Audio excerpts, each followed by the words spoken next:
Assalamualaikum warahmatullahi wabarakatuh. Alhamdulillah wa syukurillah.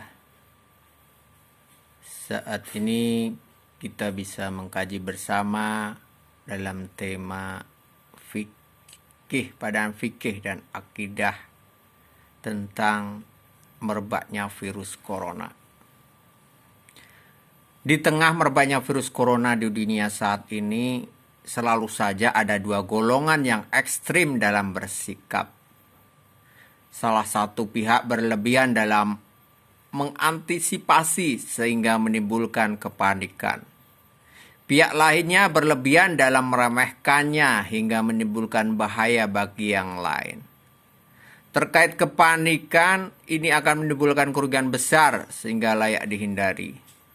Tapi terkait tindakan meremehkan, maka bukan hanya potensi kerugian yang datang, melainkan potensi kematian bagi diri sendiri atau orang lain. Karena itulah, maka seharusnya kewaspadaan perlu diutamakan.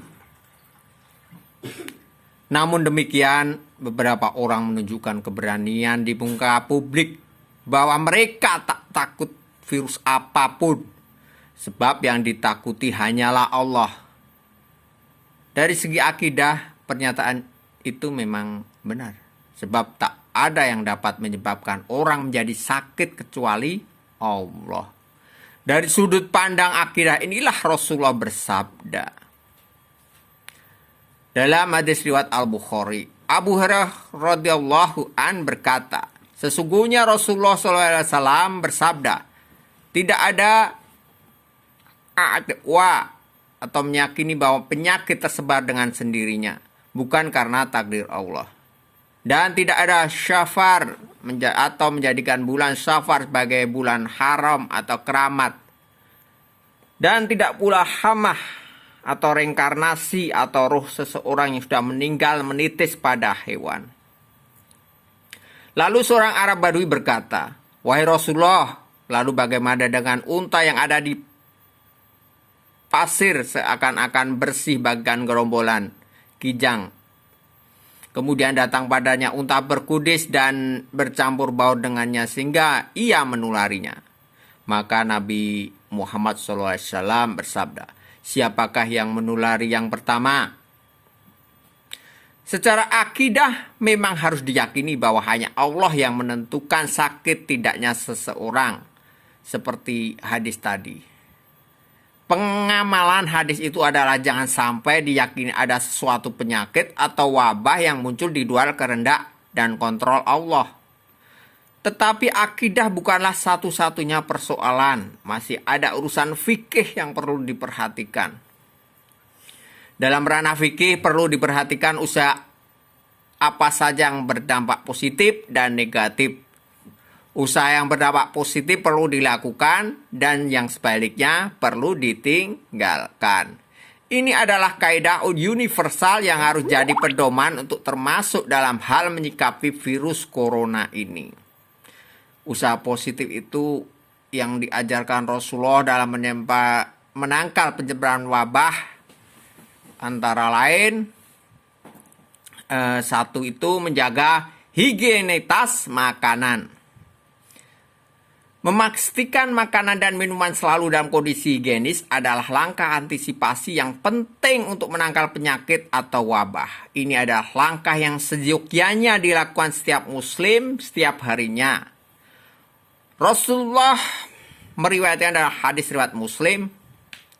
Dari Jabir bin Abdullah ia berkata, aku mendengar Rasulullah SAW bersabda, tutuplah bejana-bejana dan ikatlah tempat-tempat minuman. Karena di suatu malam pada setiap tahunnya akan ada wabah penyakit atau berbahaya yang akan jatuh ke dalam bejana dan ke tempat-tempat air yang tidak tertutup.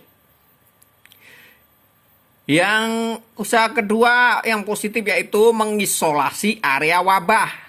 Apabila wabah sudah menyebar di suatu tempat, maka isolasi adalah langkah yang diajarkan oleh Rasulullah SAW. Dalam hadis riwayat Bukhari, Apabila kalian mendengar wabah lepra di suatu negeri, maka janganlah kalian masuk ke dalamnya. Namun jika ia menjangkiti suatu negeri sementara kalian berada di dalamnya, maka janganlah kalian keluar dari negeri tersebut. Wabah lepra dalam hadis tadi hanyalah sekedar contoh, sebab di masa lalu wabah yang populer dan memakan banyak korban jiwa adalah lepra. Sedangkan hukum isolasi itu sendiri berlaku bagi semua wabah, termasuk corona.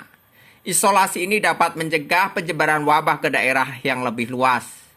Namun di satu sisi akan menyebabkan orang yang berada di daerah wabah akan ikut terdampak wabah juga. Dalam hal ini kemudian Rasulullah bersabda bahwa wabah tersebut akan menjadi siksaan bagi orang yang tidak beriman, tetapi akan menjadi rahmat Allah bagi mereka yang beriman. Bahkan muslim yang terkena wabah dan bersabar akan mendapat pahala mati syahid. Dalam hadits riwayat Al-Bukhari juga dari Aisyah radhiyallahu an, istri Nabi sallallahu alaihi wasallam berkata, "Aku pernah bertanya kepada Rasulullah sallallahu alaihi wasallam tentang masalah ta'un. Lalu beliau mengabarkan aku bahwa ta'un, penyakit semper, pes, lepra adalah sejenis siksa yang Allah kirim pada siapa yang Dia kendaki. Dan sesungguhnya Allah menjadikan hal itu sebagai rahmat bagi kaum muslimin. Dan tidak ada seorang pun yang menderita ta'un lalu ia bertahan di tempat tinggalnya dengan sabar dan mengharapkan pahala dan mengetahui bahwa dia tidak terkena musibah melainkan karena Allah telah menakdirkan kepadanya, maka dia mendapatkan pahala seperti pahala orang mati syahid.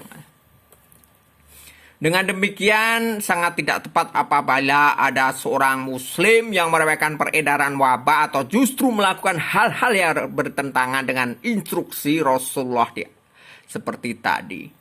Misalnya dengan menampakkan keberanian menolak tindakan isolasi wabah. Tindakan ini pada hakikatnya bukan keberanian, tapi kecerobohan yang menyebabkan bahaya bagi orang lain.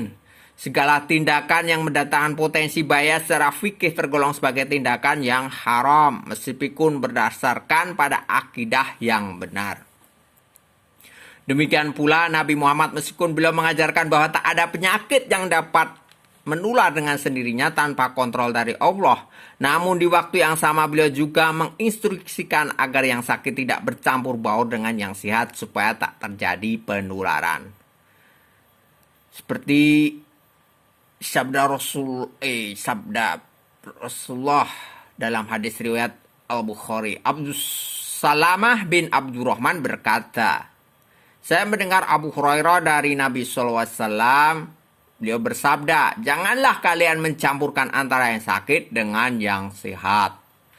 Taat pada instruksi Rasulullah seperti tadi hadis-hadis yang saya utarakan, artinya berarti takut pada selain Allah, melainkan justru wujud pemahaman agama yang baik serta ikhtiar yang nyata untuk berbuat baik pada sesama. Wallahu a'lam bishawab. Wabillahi taufiq wal hidayah. Wassalamualaikum warahmatullahi wabarakatuh.